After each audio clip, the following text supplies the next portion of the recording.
আজি Nifty market analysis. প্ৰথমে আমি চাওঁ নিফটি বৰ্তমান মান্থলি ডাউন ট্ৰেণ্ড আছে।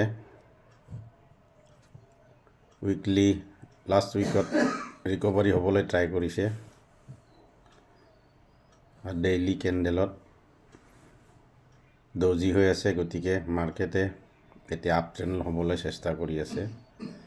প্ৰথমে ছাপৰ্টটো হৈছে 23,519, ৰেজিষ্টেঞ্চ হৈছে 24,284। এজ এ হ'ল মাৰ্কেট যিমান পৰিব লাগে আৰু নপৰে, কাৰণ অলৰেডি মাৰ্কেটে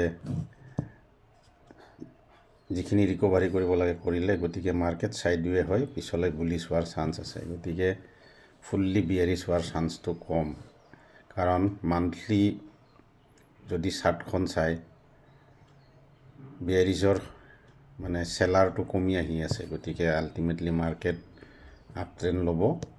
কিন্তু বৰ্তমান ডিচেম্বৰ জানুৱাৰীত যিহেতু ফৰেন ইনভেষ্টৰ নাহে, এই চাওক মাৰ্কেট ছাপৰ্ট ল'ব ধৰিছে উইকলি কেণ্ডেলে। গতিকে মাৰ্কেট ছাইডৱে হৈ থাকিব, খুব এটা বেছি বিয়াৰিছ নহয়, কিন্তু আপ ট্ৰেণ্ড লওঁতে সময় লাগিব।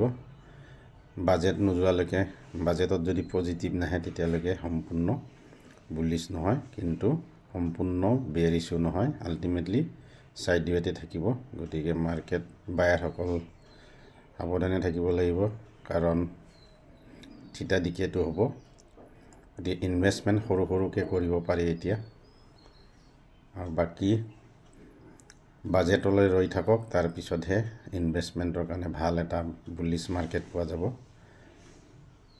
বৰ্তমান মাৰ্কেট ছাইডৱে হৈ থাকিব, কেতিয়াবা অলপ বিয়াৰিছ হ'ব, অলপ আপ ল'ব, কিন্তু এজ এ হ'ল মাৰ্কেট জানুৱাৰী ফেব্ৰুৱাৰীৰ পিছত এটা নতুন ট্ৰেণ্ড ল'ব বুলি আশা কৰিব পাৰি, কিন্তু ফুল বিয়াৰিছ আৰু নহয়।